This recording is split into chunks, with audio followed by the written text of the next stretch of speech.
troops and training. Draft of 212 men arrived from battalion base.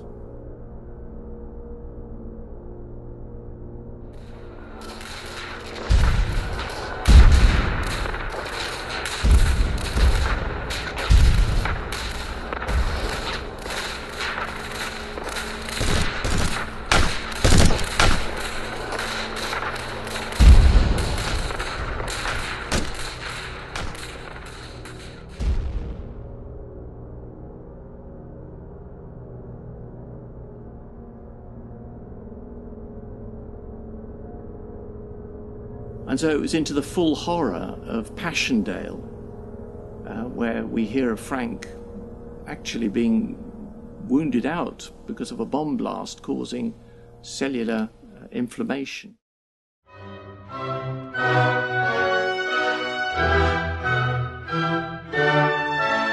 My dear Mary, I was delighted to receive your letter and to know that you are alive.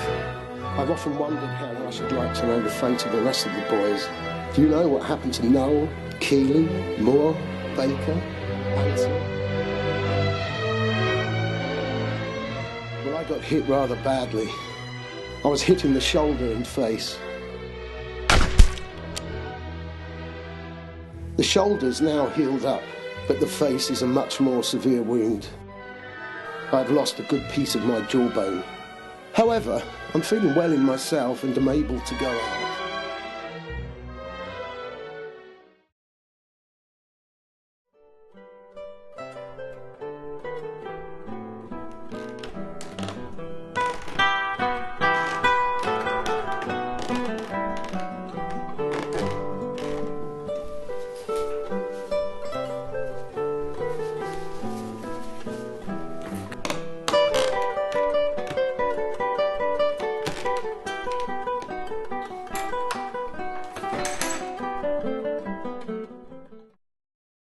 The sound of hammer on metal and the smell of the forges.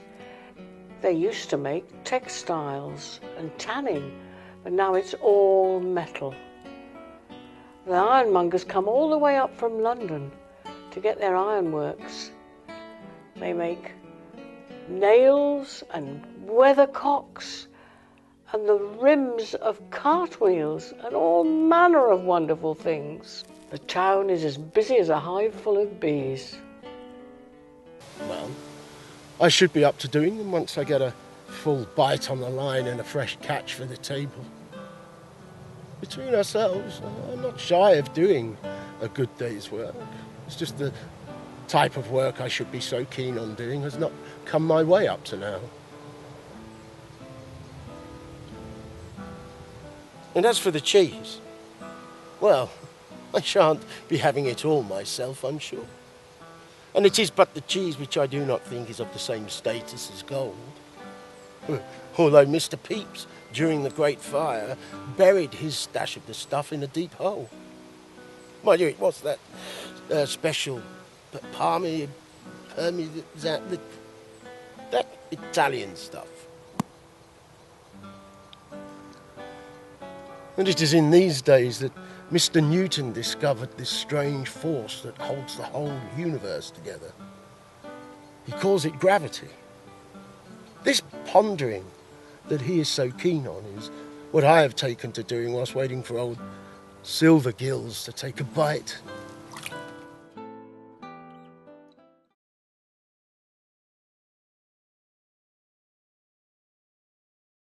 It was a kind of lost paradise. There was an old mill that really did grind corn with 2 millers.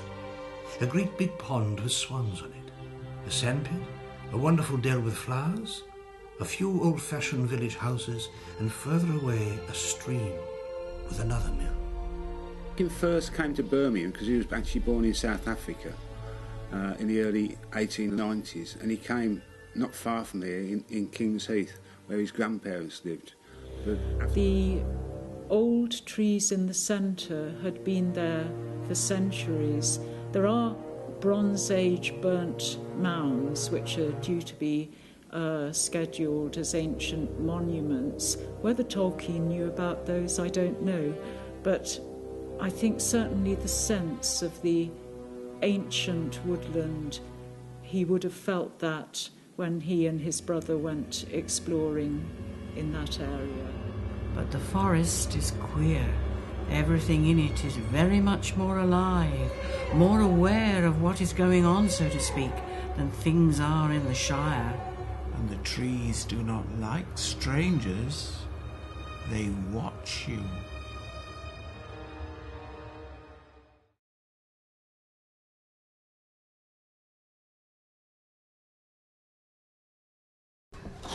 Yeah, this place does need a rewire though.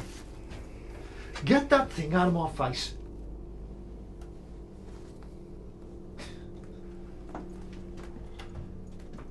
Are you for real? I beg your pardon?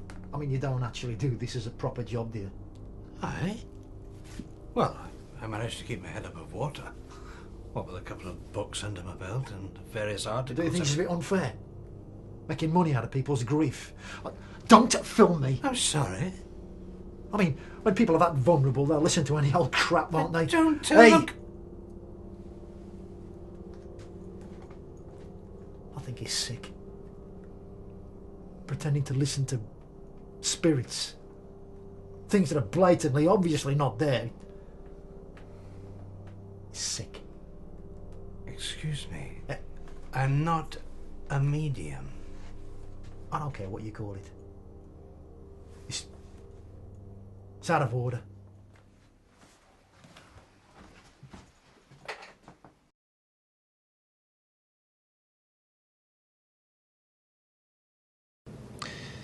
You know, when my daughter looks me in the eye, I can feel that immense responsibility that only a parent can know. I feel it. You feel it.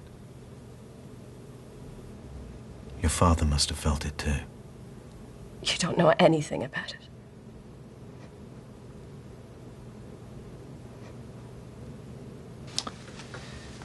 Maybe it's time for another break. Do I get to see my kids? No. We can have a cigarette. Mr. Edmonds, I wouldn't describe myself as a tough woman. But people know, just by looking, that you don't mess with me. And you don't mess with my children. I make sure my boys get all the love and protection that they need.